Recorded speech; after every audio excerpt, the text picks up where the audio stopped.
Halo semuanya, kembali lagi bersama Happiness Story.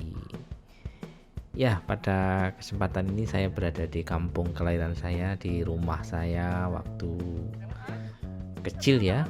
Jadi ke rumah keprabon saya, dan kali ini saya akan melanjutkan perjalanan saya dari Ponorogo ke Kota Malang langsung ya. Dan ini perjalanan saya terakhir touring edisi Malang Jogja dan Jogja Malang. Tapi pada kesempatan ini saya mulai dari Ponorogo, karena saya juga di channel saya sebelumnya saya menuju ke kota Ponorogo untuk istirahat dan di tanah kelahiran saya. Dan hari ini pagi jam 7, hari ke berapa ya, 5 ya, saya lupa ya, hari ke-5, dan saya start mulai jam 7 pagi. Rumah saya di daerah Jalan Raya Sepakbola Sukawati ya, daerah Babatan ya, Babatan. Dan kali ini saya menuju ke ini daerah Purworejo ya. Oke. Nah, perjalanan kali ini saya lewat jalur normal ya, normal sekali, lewat jalur tercepat versi Google Map dan versi yang biasa saya lakukan dulu ketika waktu saya kuliah. Jadi saya berjalan di sini nih, saya teriang-iang berapa puluh tahun yang lalu ya, ketika saya masih kuliah di Malang, mau berangkat ke kota Malang. Ketika jalan di sini tuh saya bener-bener, wah, saya mau merantau gitu ya, ada perasaan itu, dan perasaan itu hadir lagi saat ini gitu ya. Setelah saya sudah sukses di kota Malang dan saya sudah menetap di Malang, dan bahkan saya sudah berkeluarga dan punya anak 2. Jadi ada sensasi yang luar biasa. Mungkin teman-teman yang mau sharing tentang pengalaman, apakah ada sensasi-sensasi seperti itu ya saat bertouring, mengenang kenangan-kenangan. Karena perjalanan menuju ke Malang ini sangat penuh dengan kenangan, karena setiap kali saya juga ke Malang. Dulu tergolong sering ya, kalau zaman saya kuliah dulu itu, kalau zaman dulu, zaman anak-anak dulu tuh kuliah itu ya motoran gitu ya. Jarang lah, nggak seperti anak-anak sekarang ya kalau saya melihat. Nah sekarang mungkin saya nggak tahu ya, apa nggak boleh sama orang tuanya, atau mungkin sudah berbeda lah zamannya ya, jadi nggak bisa kita samakan. Anak sekarang mungkin seneng naik travel ya kali ya, atau bahkan naik kereta, atau pokoknya yang nggak sulit lah, atau mungkin naik bis aja. Mungkin saat ini anak-anak generasi baru saat ini mungkin nggak semua suka gitu ya. Oke, ini depan itu adalah terminal Ponorogo ya. Dan mungkin kalau yang lama tidak ke Ponorogo, ini ada jalan-jalannya sekarang yang menuju ke kota Ponorogo ini sebelum terminal ya. Ini sangat lebar sekali. Dan mohon maaf, ini nanti langsung saya potong, ini nyampe di Milir. Nah ini ikonik ya, ikonik masuk di Ponorogo itu di Milir. Itu ada patung Tugu Reog ya, seperti di thumbnail saya ini. Oke, ikuti saja keseruan video ini, perjalanan saya yang terakhir ini dalam edisi touring Malang Jogja. Dan saya ini OTW ke Malang lagi setelah 5 hari berpetualang di jalan. Oke, selamat menyimak.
Madiun ya.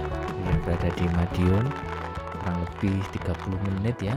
Tadi lancar ya perjalanan, nggak macet karena masih pagi dan hari Minggu ya ini ya, hari Minggu, jadi nggak ada yang pergi ke kantor, jadi tergolong lancar. Dan ini saya sudah nyampe di kota Madiun. Dan kalau dengar kota Madiun ini pasti teringat-ingat tentang sebuah makanan ya, makanan yaitu makanan nasi pecel, aslinya dari kota Madiun ini. Dan kalau teman-teman sharing saja, Madiun ini adalah karesidenan ya. Jadi di Madiun ini, karesidenan Madiun ini ada Ponorogo, kota tanah kelahiran saya, terus ada Magetan dan Madiun. Jadi karesidenannya itu. Ngawi itu masuk ya? Enggak sepertinya ya. Jadi seingat saya 3 itu, mohon kalau memang salah bisa dikoreksi ya. Dan ini di alun-alun ya, alun-alun Ponorogo sebelah kiri gitu. Dan sebelah kanan itu saya juga punya kenangan indah ya. Dulu itu waktu ini ya, namanya anak desa ya, ketika masih kecil saya itu di sebelah kanan tuh ada yang namanya mall ya, mallnya zaman dulu ya, mallnya orang Madiun, namanya masih ingat teman-teman apa? Yang punya kenangan itu boleh komen-komen deh gitu ya, namanya Presiden Plaza. Nah itu saya masih teringat sekali kalau hari ke sini itu hanya lebaran saja sama orang tua, itu diajak ke Madiun itu lebaran saja, mau lebaran maksud saya, mau lebaran untuk apa? Untuk beli baju. Jadi waktu kecil itu saya ketika beli baju itu bisa jadi beli baju itu hanya momen lebaran saja gitu ya. Nah, itu menjadi hal yang tradisi ya saya nggak tahu ya ini di keluarga saya atau memang di Ponorogo pada umumnya, tapi atau mungkin sampai sekarang ya orang, tapi kayaknya enggak lah, sekarang beli baju ya kalau kayak butuh ya beli gitu ya. Kalau zaman saya dulu waktu kecil beli baju baru tuh memori saya kok seingat-ingat hanya pada waktu lebaran aja gitu ya. Jadi setelah lebaran itu jarang sekali beli baju baru ya. Beda budaya juga beda, orang tua juga beda latar belakang tentunya juga itu akan membedakan. Dan ini, dan kalau malam ya Madiun ini sangat bagus sekali ya. Dan di depan, di kanan itu kalau nggak salah ini stasiun Madiun ya, stasiun Madiun, dan ini ada rel kan, ya benar, stasiun Madiun. Oke, lanjut lagi.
Oke teman-teman, saya sudah nyampe di Saradan ya. Di Saradan ini apa ya? Dulu agak sempit ya, nggak selebar ini ya, nggak lebar sekarang. Dan karena sekarang itu ada tol, jadi jalan-jalan sini itu sudah sedikit berkurang. Nanti saya tunjukkan di mana letak poin-poin kemacetan di daerah sini, dan sekarang kita lihat apakah masih tetap macet. Saya juga penasaran ya, karena selama saya pulang ke Ponorogo saya biasanya naik lewat tol ya, nggak pernah lewat sini. Nah, ini karena lewat motor jadi nggak mungkin kan lewat tol. Oke, ini di daerah Saradan, di pasar ya. Ada pasar belum? Oh, depan itu pasar. Oke, lanjut.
Karena apa?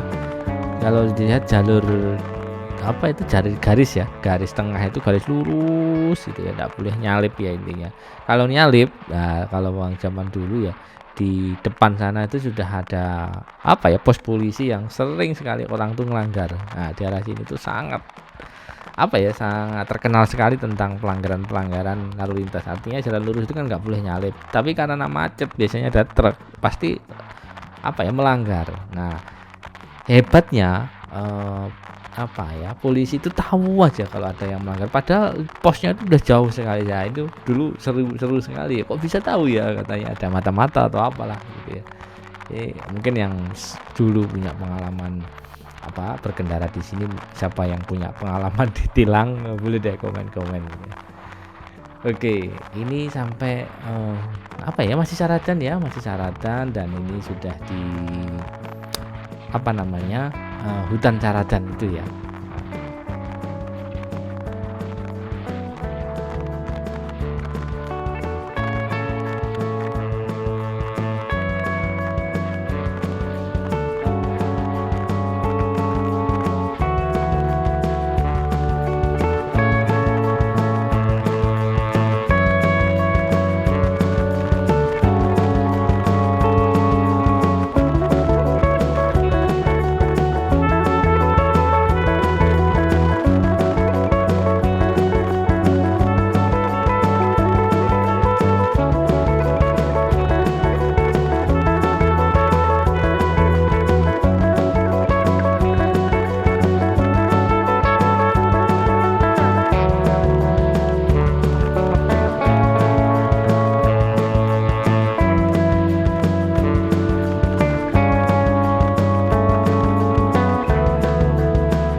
Oke, ini kita di tengah hutan ya, tengah hutan hampir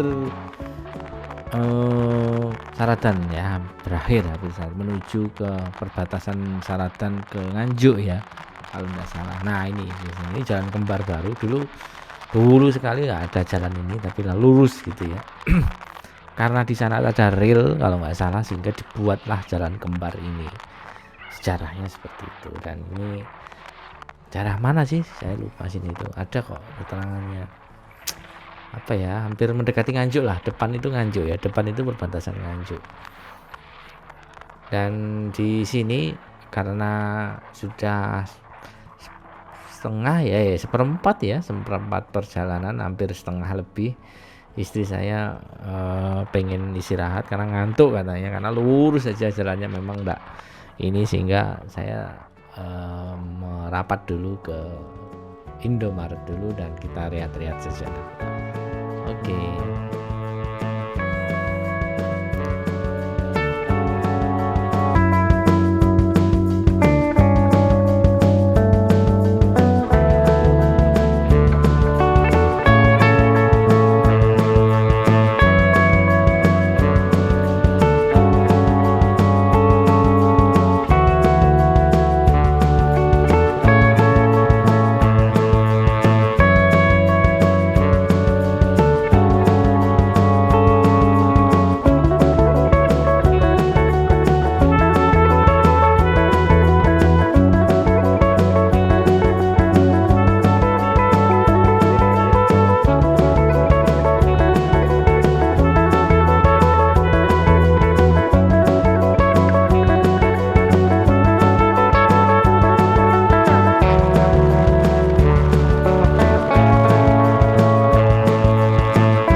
teman-teman yang dari Nganjuk komen angkat tangan gitu ya. Dan ini kota Nganjuk ini biasanya saya lewati ya, dan saya pernah pengalaman saya terjebak di kota Nganjuk ini karena macet ya, hari raya itu ya. Itu di sini tuh luar biasa macetnya dulu. Jadi sudah titik-titik kemacetan itu adalah daerah sini juga sangat tinggi sekali. Dan sekarang setelah adanya tol, ini menjawab pertanyaan saya di awal tadi, kan ini sudah sampai Nganjuk ya, dan setelah sana itu sudah mulai ke Tosono. Jadi yang saya rasakan adalah jalan tidak sepadat dulu ya. Dan ketika saya motoran itu saya rasa enjoy sekali gitu ya. Dan motor saya karena 160 ya, jadi nyaman saja gitu ya. Sedikit aja cerita tentang DV saya ini 160. Sensasi yang saya rasakan ketika jalan-jalan lurus seperti ini, tenaganya masih cukup lah gitu ya. Dengan karakter saya ya, di usia saya yang tidak muda gitu. Kalau anak-anak muda saya nggak tahu ya, mungkin dirasa kurang ya. Tapi kalau saya kan paling mentok 100 lah gitu, 100 sudah mikir-mikir gitu ya. Dan paling urgent menurut saya ya antara 60 ke 80, 60 80, 60 ke 90 itu kan, 60 km maksud saya. Ketika posisi itu menurut saya sangat cukup ya untuk standar saya ya. Tapi tentunya ini tidak bisa digeneralisasi ya dengan yang lain gitu ya. Mungkin bagian anak muda pengennya cepet gitu ya. Dan yang saya rasakan ketika saya menaiki motor Honda ini ADV 160 ini, karakteristiknya Honda itu memang halus ya. Jadi ketika saya mau narik gas itu tidak bisa kita tarik secara spontan langsung kita geber gitu, sepertinya tenaganya ya pelan gitu, tapi nanti baru terisi ketika pelan-pelan baru terisi baru kencang gitu. Dan ketika saya bandingkan ketika membuka gas itu sedikit terus pada akhirnya banyak, itu justru malah lebih cepat seperti itu. Jadi karena memang bisa jadi Honda ini kan terkenal iritnya, dan saya belum banyak cerita ya tentang berapa habisnya bensin. Nanti kapan-kapan lah mungkin bisa saya review ya. Saya review tentang perjalanan saya ini mulai berangkat sampai pulang lagi gitu ya, snack. Dan ya itu tadi, karena irit jadi nggak bisa spontan gitu. Jadi kalau teman-teman yang pengen pengen beli motor ADV 160 atau motor Honda, itu yang harus perlu dipahami. Jadi nggak bisa kita geber langsung cepat, itu nggak bisa. Tapi ketika pelan-pelan sensasinya luar biasa sekali. Itulah yang saya rasakan, dan kenyamanannya itu menurut saya sangat nyaman sekali. Saya bisa mengatakan menurut saya ya, pengalaman saya, motor ADV ini motor matic ternyaman yang pernah saya naiki gitu ya. Apalagi boncengan ya. Jadi kalau boncengan ini sangat nyaman sekali. Kapan hari saya pernah sendirian ya touring, tapi hanya deket aja, hanya di pantai selatan Malang aja, sendiri ya. Pulang tuh punggung saya itu tempat merasakan sakit gitu, karena mungkin spoknya terlalu keras. Tetapi ketika sama boncengan dan ada barang di belakang, itu justru tambah nyaman gitu. Bahayanya hanya kalau ada gelombang yang agak bergelombang dan kita kecepatan tinggi, itu bahaya, kayaknya kayak mau jatuh gitu ya. Nah ini plus minusnya Honda ADV. Overall yang lainnya oke saja. Tanjakan-tanjakan kemarin, mohon maaf, yang sayangnya ketika saya di Sarangan itu sayangnya itu malam hari ya, bukan malam ya, jam 8 ya, malam maksudnya, malam hari. Jadi nggak kelihatan bagaimana tanjakannya ADV saya ini melibas tanjakan-tanjakan di Sarangan. Tapi yang jelas tanjakan Tawangmangu sudah saya lewati ya, tapi dari arah ini ya, kebalikan ya, dari arah Jogja ya, dari arah Solo ke Tawangmangu sampai ke Ponorogo. Overall aman.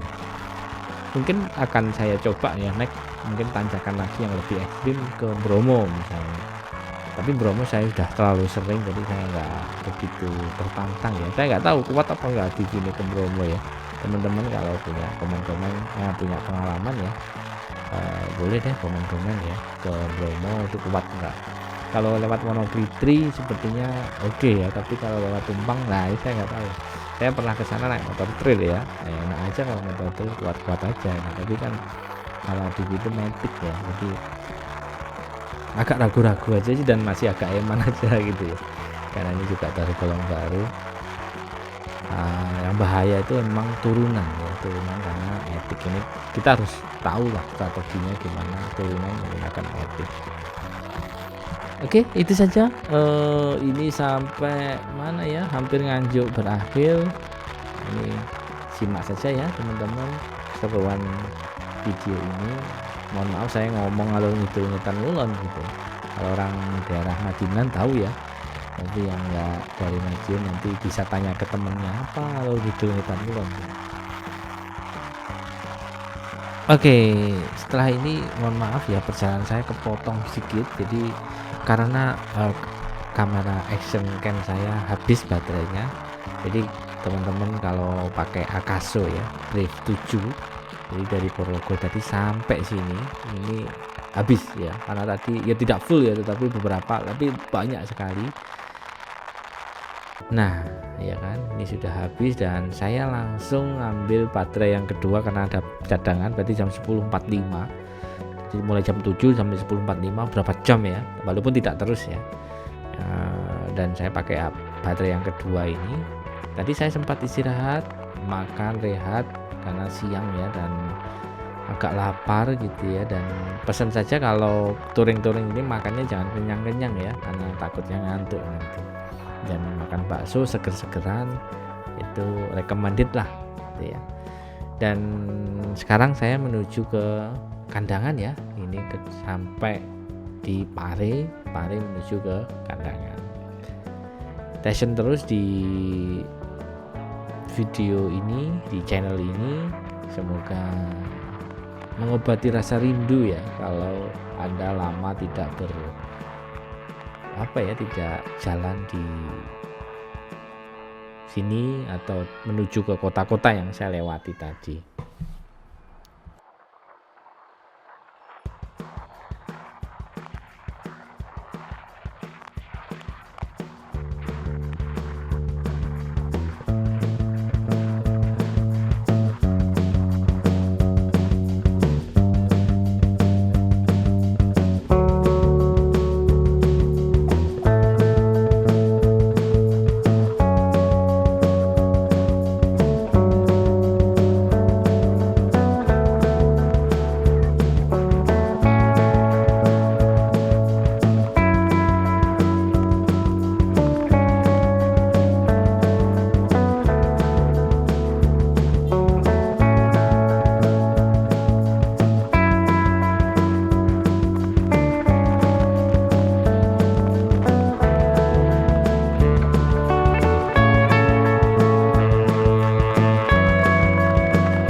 Oke, ada yang bisa menebak saya sampai mana? Nah, kalau lihat jembatan ini, kira-kira nyampe mana?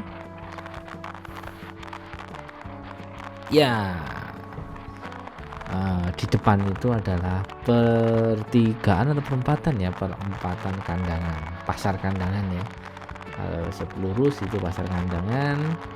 Kalau kita ke kanan, maka kita ke kota Batu. Nah, ini ada pelangnya ya, Batu, Malang, belok kanan. Kalau lurus nanti kita ke Ngoro, ke Jombang, Surabaya. Oke, kita belok kanan.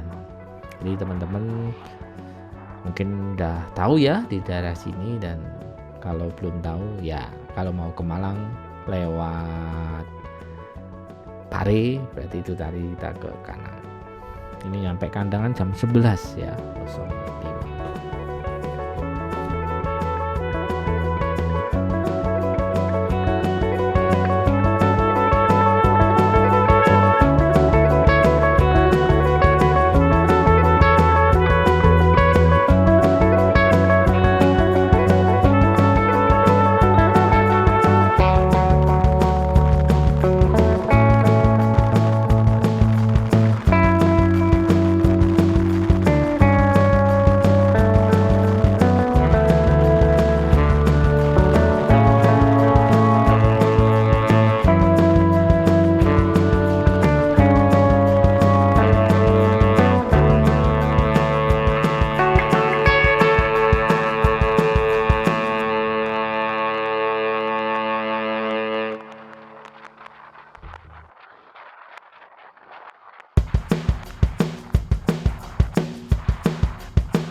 Oke, kita sudah nyampe di Ngantang ya. Pertama kali jalan belok-belok itu kalau dari sini adalah Ngantang. Tapi ini bukan Ngantang ya, tapi menuju ke Ngantang. Dan jalannya alhamdulillah tergolong sepi ya. Semoga sepi ya. Kadang di sini tuh susahnya kalau ada truk, ada bis besar itu waduh sudah pasti ekornya panjang sekali. Jadi pinter-pinter kita ngambil jalan-jalan dan ya kalau berani ya motong-motong seperti ini gitu ya. Tetapi harus butuh pengalaman ya, butuh refleks yang bagus, jangan kagetan gitu ya. Karena ada nyalip terus ada truk kaget gitu kan, seharusnya belok kiri nanti malah belok kanan gitu. Ya bercanda ya. Ya ini contoh ya belok-beloknya dan seru ya kalau di sini itu seru sekali di daerah Ngantang ini. Ngantang kalau kita ke Malang lewat Ngantang ini seru sekali. Terus kayak balapan ya, kayak sirkuit, tapi ya hati-hati ya teman-teman, jangan kebut-kebutan karena banyak kasus kecelakaan juga di sini. Ya jaga diri. Ini saya kalau dia di speedometer kan hanya 50 aja. Ya memang yang terpenting touring itu memang harus safety ya. Jadi kita boleh agak buru-buru tetapi ya harus tahu diri gitu. Apakah kita punya kemampuan untuk mengendalikan motor gitu ya. Apalagi mungkin teman-teman yang menggunakan motor-motor cc besar ya. Karena saya naik ADV ini saya rasa ya saya nggak pernah ya naik cc besar. Motor saya terakhir tuh hanya 125, terus pernah saya naik trail 150 gitu. Ketika saya naik ADV walaupun hanya 160 ya, digas dikit aja kan cepet ya perputarannya. Untuk menuju ke 80 ke 90 itu kan cepet sekali motor ini. Sehingga kalau kita punya kemampuan untuk mengendalikan motor dengan baik, tentunya itu kan menurut saya bahaya sekali. Atau terutama di tikungan-tikungan kayak gini, atau mungkin di pengeriman jaga jaraknya kurang gitu ya. Ini sharing saja lah gitu ya tentang motor. Yang penting selamat, kita enjoy riding dan tentunya kita bahagia. Betul nggak teman-teman? Oke, lanjut perjalanan sambil menikmati pegunungan yang sejuk. Kalau di sini saya senang sekali karena udaranya sejuk walaupun panas ya. Ini hampir jam setengah 12 tapi enjoy karena masih nyaman karena di pegunungan jadi sejuk sekali.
Oke, kita nyampe di Silorejo ya, jam 11 sampai jam 12.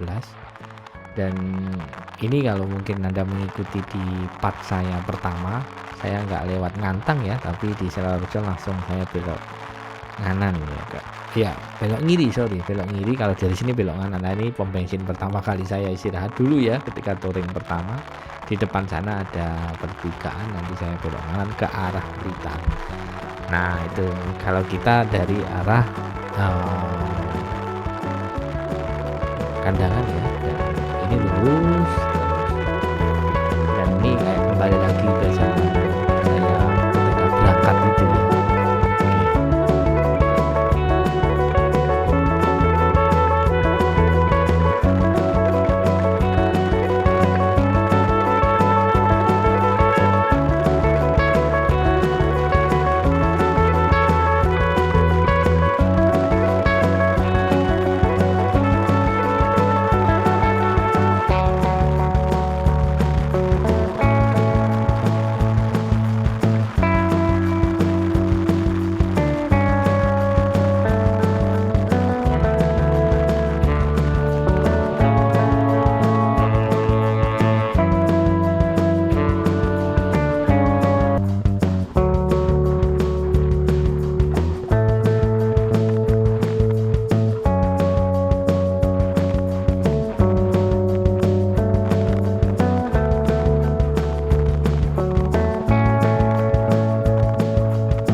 Oke, ini salah satu ya teman-teman, kalau ada sebuah bis besar gitu ya. Ini bis besar mogok lagi, bayangin ya. Udah bis besar ada mogok lagi, kalau nggak salah mogok ya, karena lampu bahayanya juga nyala ya itu ya. Jadi ini sedang diderek teman-teman.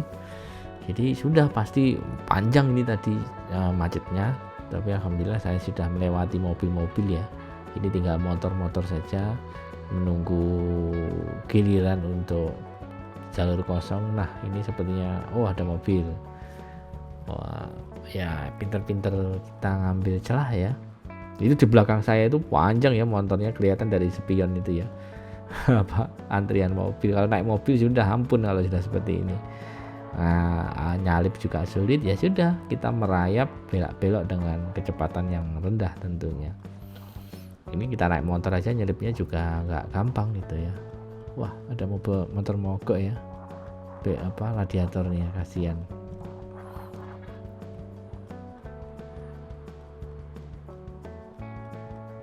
Oke, seberapa lama saya bisa nyelip? Nah coba kita lihat saja. Nah ini depan sini tuh kayak agak lebar seingat saya. Jadi memang harus tahu jalan-jalannya ya, harus tahu apa medan-medannya. Jadi kapan kita nyalip, oh ya kita masuk saja. Oke, oh ada orangnya yang memberi apa ya. Oke, ada motor. Iya. Jangan panik ya teman-teman, kalau ada motor crash-crashan kayak gitu ya kita harus nggak boleh ragu-ragu intinya. Ya kadang sih kalau orangnya baik itu kan kadang mereka ngerem ya, kadang tuh kan enggak ya, kuat-kuatan gitu kan, dan kadang kan ya arogan gitu-gitu sih kadang kalau crash-crashan. Kalau orangnya baik kan pelan bisa, tapi kalau orangnya jahat kan kadang malah kita dipepet gitu kan. Ya itu resiko ya, apa seni berkendara lah, kuat-kuatan. Tapi yang terpenting jaga keselamatan teman-teman, itu jauh lebih penting. Oke, di sini spotnya sangat bagus sekali, pemandangan sangat bagus sekali. Syahdu sekali lah kalau berkendara di sini ya. Ini pernah saya cerita di awal-awal ketika saya touring kembali lagi ke sini. Alhamdulillah kita sudah kembali lagi ke sini.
Oke, alhamdulillah teman-teman, saya sudah nyampe di Pujon ya ini.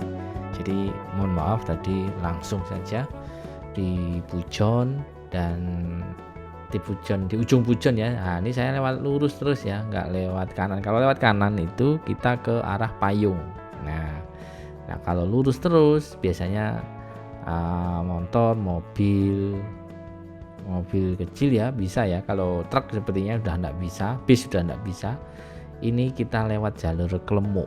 Nah banyak cerita ya di jalan ini. Jadi jalan ini tuh sangat curam sekali. Jadi tapi memang sangat cepat ya. Kalau lewat map pasti dilewatkan sini. terutama kendaraan-kendaraan kecil masih oke lah, tetapi kalau sudah truk tadi ya, bis sepertinya sudah ditutup ya, karena habis ada kejadian rem blong gitu ya. Dulu ada truk ya, truk terus remnya blong, akhirnya nabrak motor semuanya, sampai ada yang meninggal ya kalau nggak salah ya. Nah, ini karena memang bahaya sekali. Coba kita lihat teman-teman securam apa sih gitu ya. Dan sebelah kiri ini ada hotel ya, saya pernah pelatihan di situ, hotel apa ya namanya lupa saya. Nah ini dia, ini turun sekali ya, kalau di gini nggak begitu kelihatan gitu. Jadi bahayanya kalau Matic ini turun ini memang fokusnya pada rem ya, karena nggak ada gigi snellingnya. Pengalaman saya sharing dikit aja ya tentang bagaimana sih turunan ketika menggunakan Matic. Sebisa mungkin ngerem itu bergantian, atau salah satu saja enggak apa-apa, rem belakang aja enggak apa-apa. Kalau memang enggak nuntut baru bantuan depan gitu ya. Depan tuh hanya sesekali, ini turunan yang paling tajam di sini di tikungan ini. Jadi kalau sebisa mungkin menggunakan rem belakang saja. Jadi kalau misalnya nih ya, kita nggak berharap ya rem belakang kita blong, masih ada rem depan terus kita berhenti kan gitu. Nah kalau dua-duanya dipakai, kalau dua-duanya ngeblongnya bareng kan ya repot kan gitu kan. Nah, yang bisa kita lakukan adalah ya kita tabrakkan barang yang udah keras gitu ya. Misalnya kita masukkan ke got gitu kan, itu ada sampingnya ada got itu ya. Kalau di sini ini ada apa namanya untuk darurat. Nah jalur darurat ada ini barusan saja dibuat karena memang habis ada kejadian remblong di sini yang menewaskan beberapa orang gitu ya. Nah coba kita lihat sebelah kiri seingat saya ada, ini juga masih ini turunan terus ya teman-teman. Jadi itu ya solusi yang bisa saya sampaikan, bisa sharingkan. Jadi ngeremnya itu bergantian kanan dan kiri. Jadi utamakan belakang. Jadi utamakan ngerem belakang. Ini kan saya lihat ya ngerem belakang terus ya. Ngerem belakang terus, depan itu hanya untuk kalau belakangnya nggak nuntut gitu ya, maka kita pakai rem depan. Dan sesekali teman-teman, rem itu jangan dipencet terus, walaupun tadi di belakang terus ya, ketika kita ngerem depan, rem belakangnya tolong dilepas. Artinya apa? Biar gesekannya itu tidak terus gesekan gitu ya, artinya bergantian gesekannya sehingga tidak sampai menimbulkan panas overheat yang berlebihan. Nah mungkin sedikit tip dari saya. Dan satu lagi tips ya, ini di sebelah kanan itu adalah tempat darurat, dan sebelah kiri itu darurat. Nah kita bisa belokkan ke sana kalau memang rem kita blong, dan itu tadi di sana tadi adalah pasir. Insya Allah kalau kita masuk ke situ ya kita jatuh pasti ya, tapi harapannya tidak sampai menimbulkan. Nah ini teman-teman ditutup ya, kalau truk nggak bisa pasti karena tingginya hanya 2,2 meter ya. Dan satu lagi tips ya untuk turunan buat teman-teman, kalau Matic itu gasnya itu jangan di loskan ya, artinya jangan tidak digas gitu ya, jangan dilangsamkan, sesekali digas gitu ya. Nah itu sebenarnya engine brake ya nggak ada engine brake-nya sih, tapi pengalaman saya ketika saya gas sedikit itu motor tuh kayak ada engine brake-nya gitu ya. Tapi jangan kenceng-kenceng ngegasnya, nanti malah nggak ngerem. Jadi sesekali digas itu engine brake-nya Matic ya. Itu yang saya rasakan. Bagi teman-teman boleh deh, kalau memang saya tidak tepat boleh sharing, boleh berpendapat terkait dengan bagaimana ketika naik Matic ketika turunan. Alhamdulillah teman-teman, kita sudah nyampe Batu ini, dan bentar lagi kita nyampe rumah saya.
Oke, alhamdulillah ini sudah nyampe di depan perumahan saya. Nah, Gapura itu adalah gapura perbatasan Batu dan Kabupaten Malang. Oke, nyampe lagi di Kota Malang jam 12.35 dan ini sudah nyampe di perumahan saya.